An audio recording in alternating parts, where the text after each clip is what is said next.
Nshuti bene data ndabaramukije mu izina rya Yesu, muri kumwe na Hirene Nahazwe kuri rwa rubuga rwanyu shingira intahe Imana nzima. Uyu munsi ni ku munsi w'Imana itariki 28 z'ukwezi kw'indwi umwaka w'ibihumbi 2024. Uno munsi turaganira ku majambo y'Imana, ariko nashaka ngo tumaze tuvugane ku bintu biriko biraba hano kw'isi na cane cane mu gihugu c'Ubufaransa. Murazi ko mu gihugu c'Ubufaransa hatanguye hirya y'ejo inkino zihuza zimwe bita Jeux Olympiques zabereye i Paris mu Bufaransa. Mu by'ukuri hanyuma kandi habayeho ibintu byinshi cane. Habayeho abantu bahakana Imana, bahakana ikintu citwa ukwizera kwa gikristo, kandi bakoze inkino canke ibishushanyo biteye isoni, biteye iseseme. Abantu benshi bariko baravyidogera, abakristo bavuga bati ibi bintu ntibibaho, ibi bintu bagize birarengeye ukwemera. Reka turabe, ariko mu bisanzwe nta gitangaje na kimwe. Muti kubera iki atagitangaje na kimwe? Abagiye bakurikirana ibiganiro vyacu canke ibindi biganiro barabonye yuko canke barumvise umukuru w'igihugu c'Ubufaransa igihe kimwe avuga ngo igikoko cikiza cakiza caramaze gushika ngaha. Iryo ni ijambo umukuru w'igihugu w'Ubufaransa yashikirije, kandi benshi bararitahuye koko ko ari ca kimenyetso kimwe kivugwa muri mu vyahishuriwe Yohana, ko arico coba caje.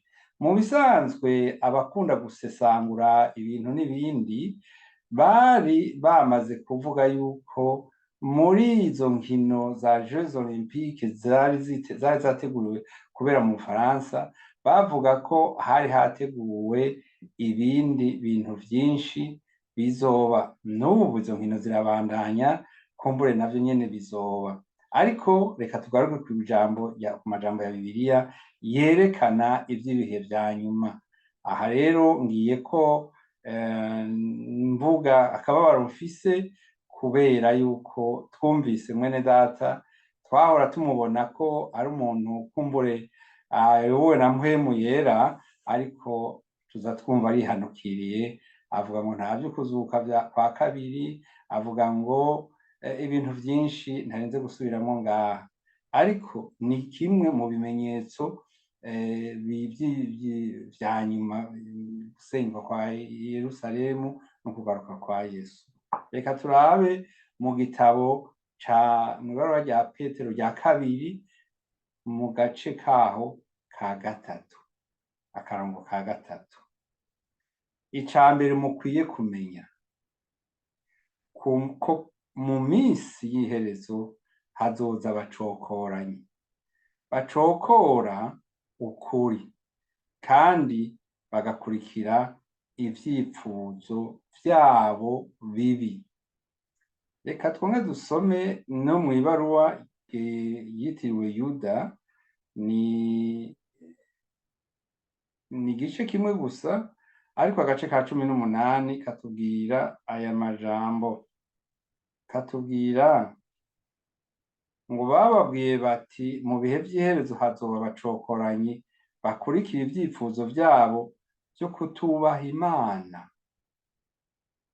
Aha ntitwobideha mu gihugu c'Ubufaransa, abantu novuga batwaye idarapo muri iyo myiyerekano yose yabaye yo kwugurura ivyo birori, n'abantu baserukira canke bari mu mugwi wa babandi bavuga bati twebwe nta mugabo dukeneye, ko turi abagabo dukeneye abandi bagabo, canke ko turi abagore dukeneye abandi bagore. Mbere n'abahuza ibitsina babihuje egome nuko abo nibo bagize ahanini ivyo birori, kandi vyari ibirori bikomeye ubiravye uburyo bwakoreshejwe.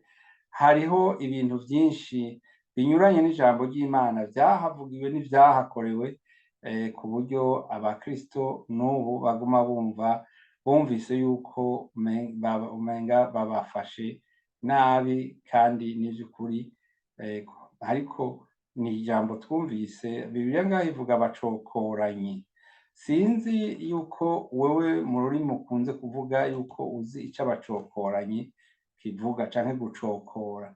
Ni ugutuka ukageseza, ugatuka umuntu ukamugeseza, ukamutuka ibitashoboka vyose, niko kumucokora. Ego none rero reka tubandanye. Dushobora no gusoma kandi no mw'ibaruwa rya kabiri ryandikiwe Timoteyo, naho nyine aha twaranahasomye ejo bundi, kuko ibi bihe tuzobigumamwo kuko nivyo turimwo, twaravyinjiyemwo. Rero ibaruwa rya kabiri igice ca 3 itangura ngo umenye neza mu minsi ya nyuma hazoba ibihe bigoye. Abantu bazokwikunda, bakunda amahera, birata ivyabo, buzure ubwishime, bazotuka Imana, bongere bagararize abavyeyi babo, babe intashima, ntibubahe ivyejejwe.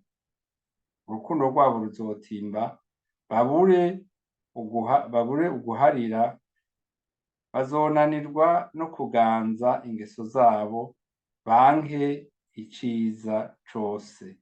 Bazoba abahemu, batazi kugenza buhoro, buzuye ukwishira hejuru, bakunda ibibanezereza kurusha uko bakunda Imana.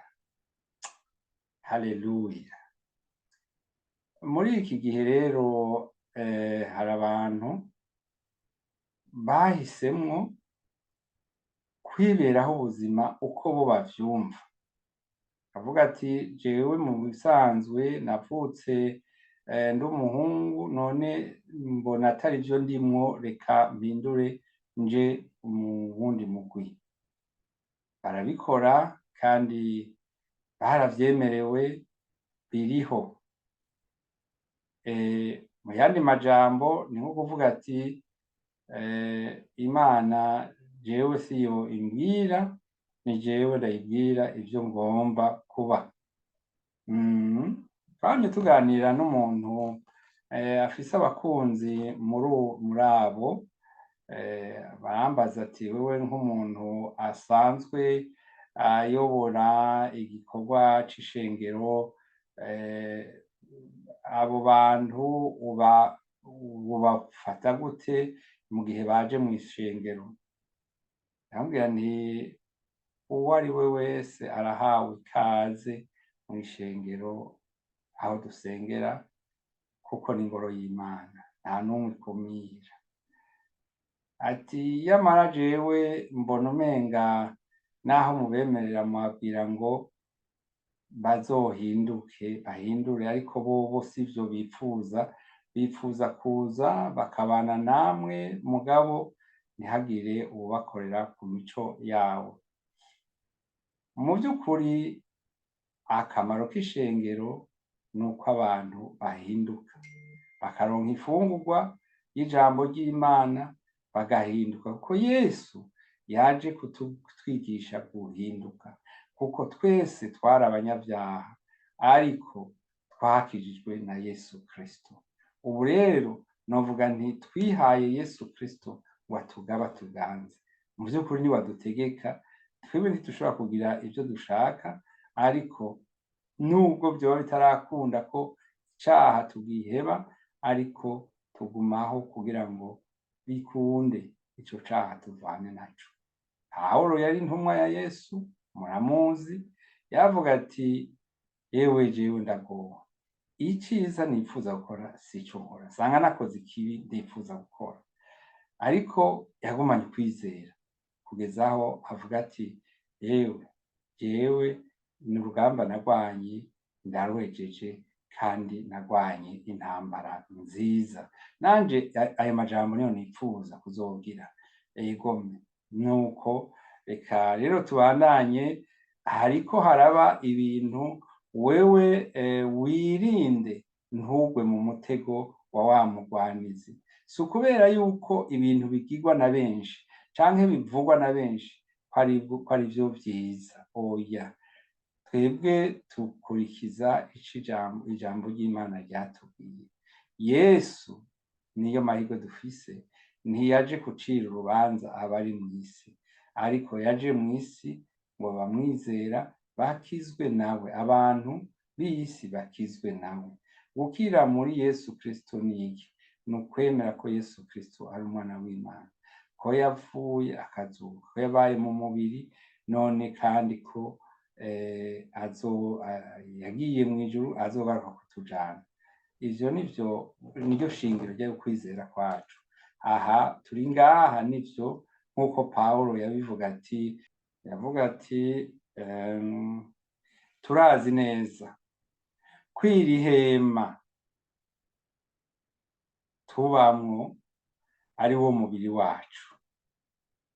Niwapfa ugakurwa kuri iyi si, tuzoronka inyubakwa iva ku Mana, inzu izokwamaho yo mw'ijuru, itubatswe n'amaboko y'abantu. Iki kibiribiri twambaye kizotuvako, kuko dufise uwundi mubiri, umubiri tuzohabwa n'Imana, kandi wowe ntuzovaho, uzokwamaho. Haleluya. Mu minsi iheze twaragize ikiganiro casa nuko kibaye nk'ikibiriraho, ariko ku vy'ukuri cabaye ikibiriraho kuko nari natumiwe ahantu kugira ngo mvuge ku majambo y'Imana, mpabwa amajambo yo kuvuga ngo abahigwe ni bande. Abahigwe ni bande? Umwami Yesu yarishuye ico kibazo muri Matayo, mw'ibaruwa canke ubutumwa Matayo yanditse mu gice ca 5. Reka tuharabe. Matayo 5, reka duhera aha. Yesu yigishiriza ku musozi. Yesu abonye abantu baje ari benshi, aca aduga umusozi. Amaze kwicara, abigishwa biwe baramwegera, aca atangura kubigisha.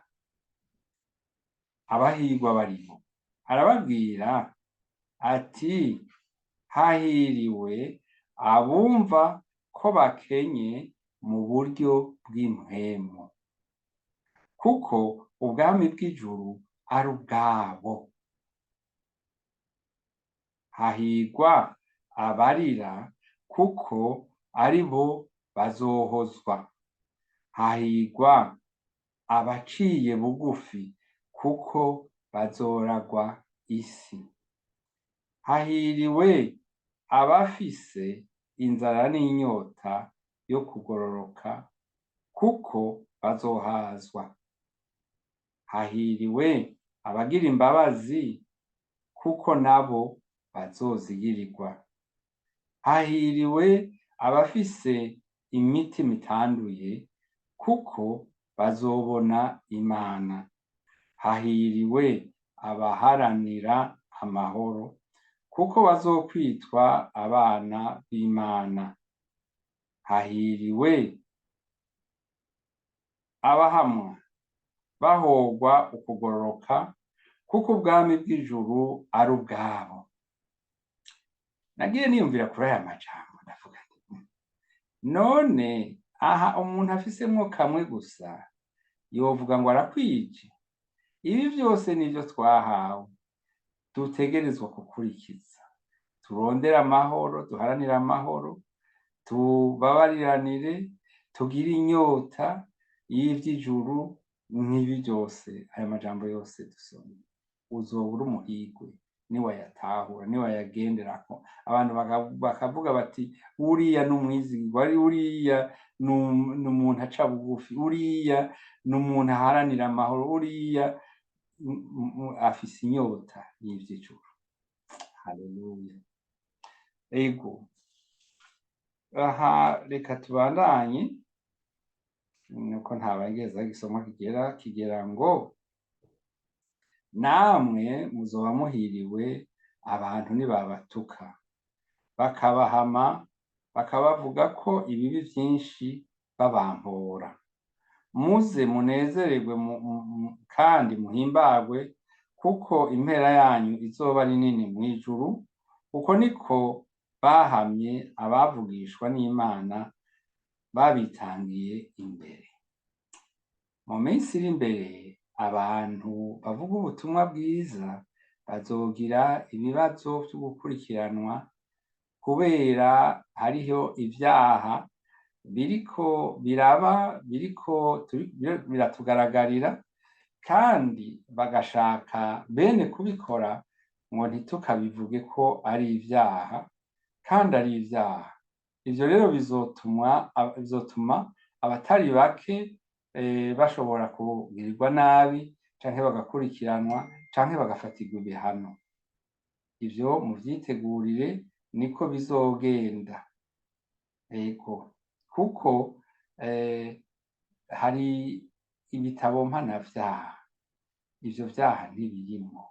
Ivyo vyaha tubona ari ivyaha ku Mana mu bitabo mpanavyaha vy'ibihugu ntibirimo, hamwe hamwe egome ariko ahandi naho ugasanga ntibirimo. Ego nuko Yesu rero abahezagire. Ariko nashaka ndakubwire wewe umaze iminsi urondera gukorera Imana. Gukorera Imana hariho ikiguzi cyo gukurikira Yesu. Reka dusome ahantu habiri. Turasoma muri Luka 14:25 havuga ngo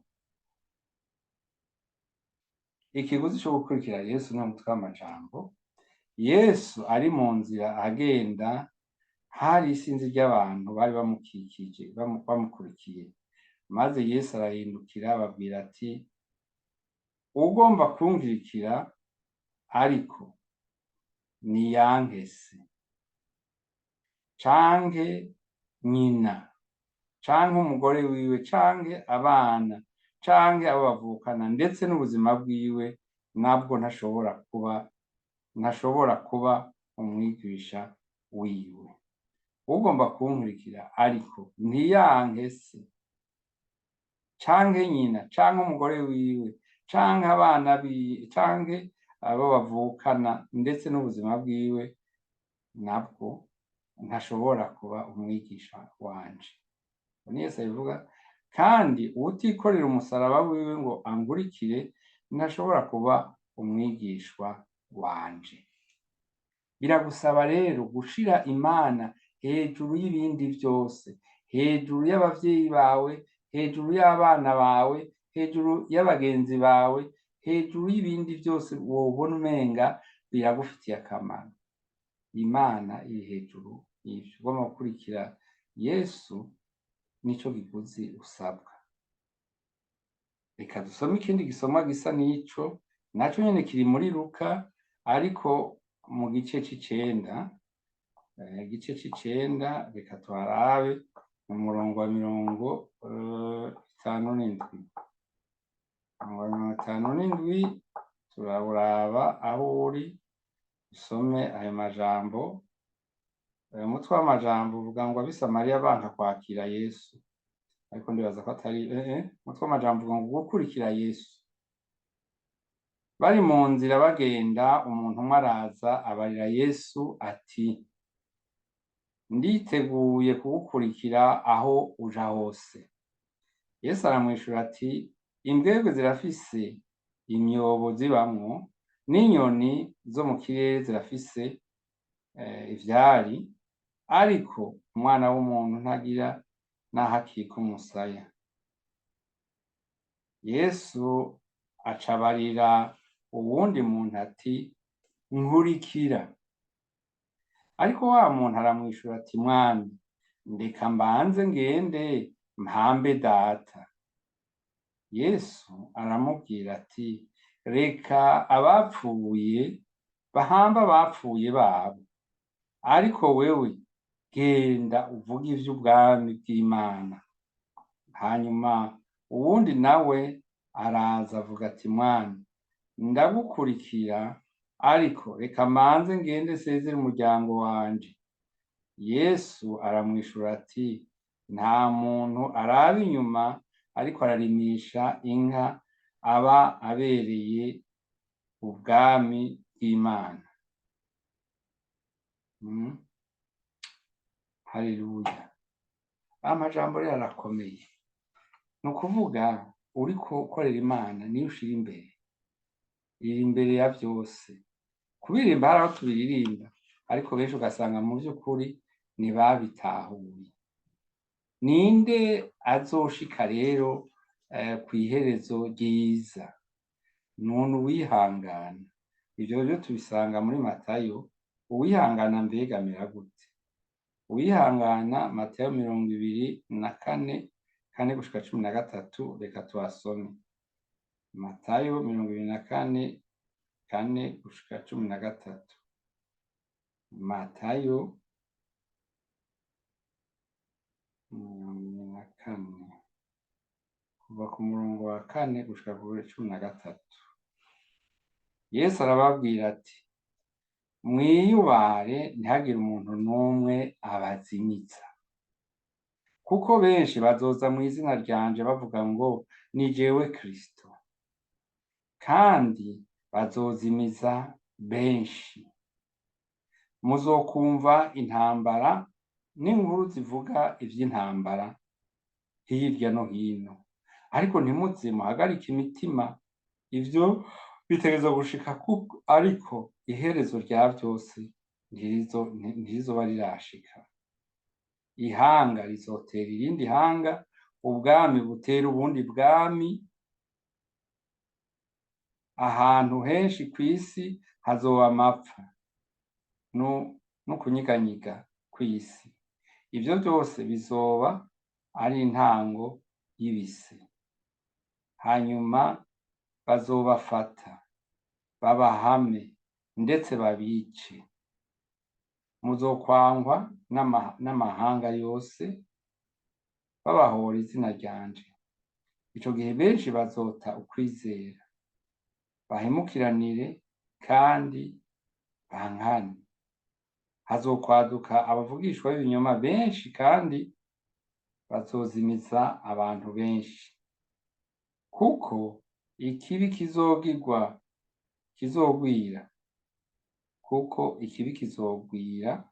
urukundo rwa benshi nabwo ruzotimba.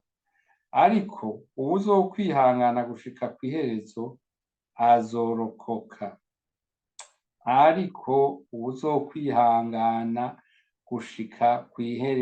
azorokoka. Ego, haraho mpora numva abantu bavuga ngo hariya ngo bavuze ngo umuntu ngo arashobora kugenda bakamufasha. Uja mw'ishamba utazi, ugaca inkoni utazi. Nico gituma bene wacu Barundi na bene data bari ngaha canke muri kino gihugu, numvise umuhamagaro wo kuvuga ngo reka ndababwire ivyo nzi kugira ngo bashobore gutera imbere, haba mu gakiza canke mu kuba muri kino gihugu, ariko bakiwemwo bari mu mategeko, batari mu bintu biteye agahinda. Ariko ivyo ntaco bibuza, kuko namaze kubona ko hariho bamwe bigora, bakagomba guca mu nzira za hafi, bakagomba kuronka inyungu z'umurengera, bakagomba kwitiza ibitari vyabo. Abandi nabo bakavuga bati aha hantu ko twasize abo twagize amasezerano ngaha, umubiri nawe ukaba utugoye, reka twifashe tuciye aha n'aha canke tuvyimenyeye twebwe ubwacu. Ivyo byose ni inzira zidashika kandi nta canyegejwe ku maso y'Imana. Ndaguhamagara mwene data, ndaguhamagara mukunzi, va muri ivyo bigabitanyo urimwo, umutima wawe urabikubwira. Hari ibintu vyizingiye muri wewe, novuga ntibiteye nk'inyuzi, urunyuzi rukweguka rudahera, ngo bicagagure mu izina rya Yesu, bicagagurike mu izina rya Yesu, kuko Yesu ntagomba izo nyuzi z'ivyaha ko ziguheramo, uzokuniga. Haleluya, haleluya. Ndiko ndabwira abantu bumva, ndiko ndabwira wewe uri muri Zimbabwe, uri muri Zambia, uri muri Afrika y'Epfo, uri mu Budagi, uri muri Amerika canke mu Bushinwa, ndiko ndavuga nti ibi bihe vya nyuma n'ibihe bigoye. Ntukagire ico bita kompromi, ni ukuvuga ngo wumvikane kugira ngo ubeho neza. Hagarara kw'ijambo ry'Imana, nturekure ico waronse. Haleluya. Ndabizi hariho abazimiye, hariho abazimira bakabura ingene bazimuruka. Umunsi umwe jewe nkorera ahantu hari iradiyo y'Abadagi yitwa Deutsche Welle, ni sauti ya Ujerumani ku bamaze kuyumviriza mu Giswahili no mu Kirundi umenga irafise, mu Kirundi sinzi irafise ibiganiro, bishoboka ko bifise ibiganiro sindabizi. Muri Deutsche Welle rero hariho chantier ico gihe, ngomba kurengana nja kwibarabara, ariko ndabura aho nca nkagira nti reka nje muri iyi chantier, nca ndazimira. Harimwo novuga ivyumba biteye nka bimwe bita labyrinthe, ndazimira neza. Muri kino gihugu rero ivyo gukoresha abanyamahanga ntibitanguye uno munsi, kuko nababwiye ko maze imyaka 31 hano. Nashitse ahantu hamwe mbona ko nazimiye, kandi ivyo vyumba bimwe vyaramanuka ibindi vyaraduga. Nsanga abantu rero batavuga ururimi rw'Ikidagi, ntibavuga Igifaransa, ntibavuga Igiswahili, ntibavuga Icongereza, ntibavuga, nta rurimi nzi bari bazi. Umwe rero anyitegereza abona ko koko nazimiye, araza anja imbere, niwe yanyeretse ingena mvayo. Imana imuhezagire. Twebwe abakozi b'Imana turi ngaha kugira ngo natwe tubereke ingene muvayo. Yego, kuvayo ntibigoye, ni kuja kwa Yesu. Nimuveyo aho hantu mwazimiriye, kuko hariho abamaze kuja muri ico bita, mu Kidagi bacita sac glacé, mu Gifaransa bacita cul de sac, niko ndavyumva. N'inzira umuntu abura yava n'iyaja. Yego, karibu rero mubwira ngo mushobore kubona ingena mukira. Ariko mwavyumvise ngo hahigwa uwihangana. Ibi sinabivuze kubera kuri gusa, ni ukubera yuko ibihe turimwo bidusaba kwihangana. Wowe musore ihangane, wewe wubatse ariko urugo rwawe rukaba rutaregerana, ihangane. Yego, hariho n'abashonje babona ibintu aho biri batereka tubitore. Ihangane niryo jambo twabwiwe. Yego, uwizeye ntazotsindwa n'urubanza. Uwizeye iki? Uwizeye Yesu Kristo nk'umwami n'umukiza wiwe. Turabisoma hariya muri Yohana 3:16 gushika kuri 18. Niho hatubwira ngo kuko urukundo Imana yakunze abari mw'isi ariko rwatumye itanga umwana wayo w'ikinege, ngo umwizera wese ntazapfe rubi, ariko azahabwe ubugingo budahera.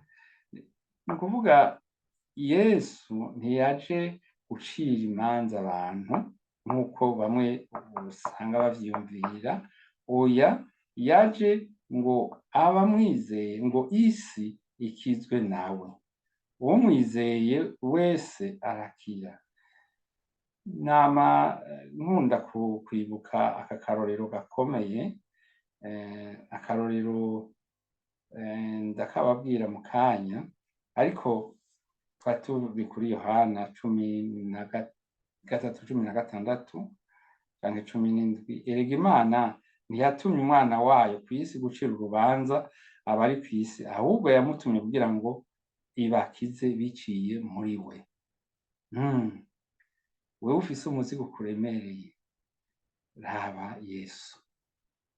Uwizeye umwana w'Imana ntashobora gutsindwa n'urubanza, ariko utamwizeye azotsindwa n'urubanza.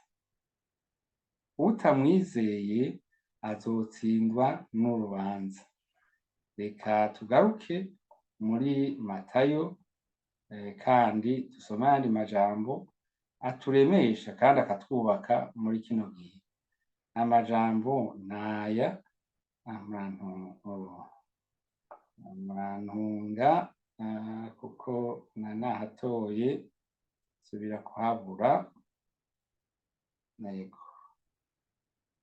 Yesu niwe avuga ati, nimuze kuri jewe mwese abarushe n'abaremerewe n'imitwaro ndabaruhura, mwakire umutwaro wanje hanyuma munyigerekeko, kuko ndi umugwaneza kandi nicishije bugufi mu mutima, namwe muzoronka uburuhukiro bw'imitima yanyu, kuko umutwaro wanje urahwahutse kandi ivyo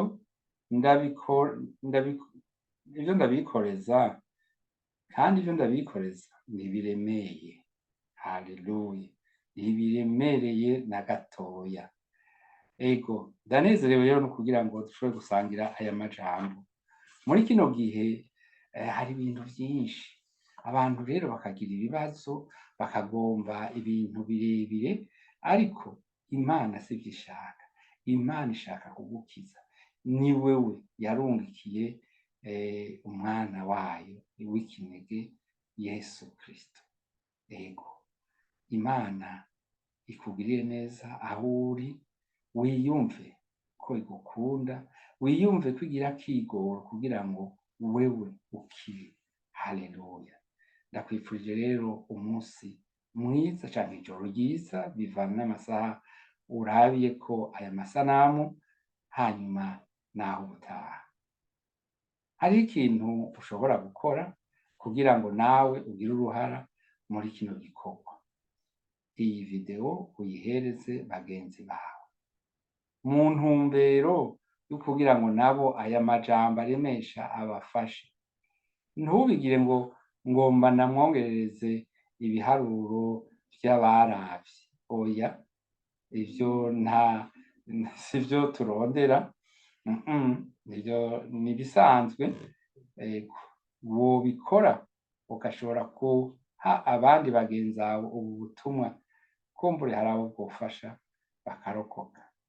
Ejo bundi nashize ku murongo kandi nico ngira mperezeko, nibutse umucuti wanje ari hariya i Bujumbura, umuntu ari muri novuga mu bintu vy'amagara y'abantu, arambaza ko yari yabonye igisomwa nigishije ko hari ikibazo ngo mbega umuntu arashobora guharirwa ivyaha canke icaha c'ubwicanyi kirashobora guharirwa. Mu karere iwacu hari abicanyi benshi, habaye abicanyi benshi, hariho kumbure abatari bake bavyicuza, ariko batabisabiye imbabazi Imana. Hariho n'abavyishima bakavyirata, bakumva umenga bakoze icari gikenewe. Ego reka abo ni vyabo kumenya, reka dusome hano muri Matayo 12 umurongo wa 31. Avuga ngo nico gituma ndababwira ko icaha ico arico cose no gutuka Imana kose abantu bashobora kubiharirwa, ariko gutuka mpwemu yera ntibazobiharirwa. Umuntu wese atuka umwana w'umuntu azobiharirwa, ariko utuka mpwemu yera ntazobiharirwa, haba muri kino gihe canke mu gihe kizoza. Haleluya. Ayo majambo abenshi arabagora gutahura, kandi sinovuga ngo aroroshe gutahura, ariko uwihakana Yesu Kristo kuko yahishuwe na mpwemu biravye, n'ivyo yavuze vyahishuwe na mpwemu. Uwihakanye Yesu Kristo ko atari umwana w'Imana, uyo ico caha ntazogiharirwa. Haleluya. Nawe ariko aka kanya uragafise, wemere ugire ukwizera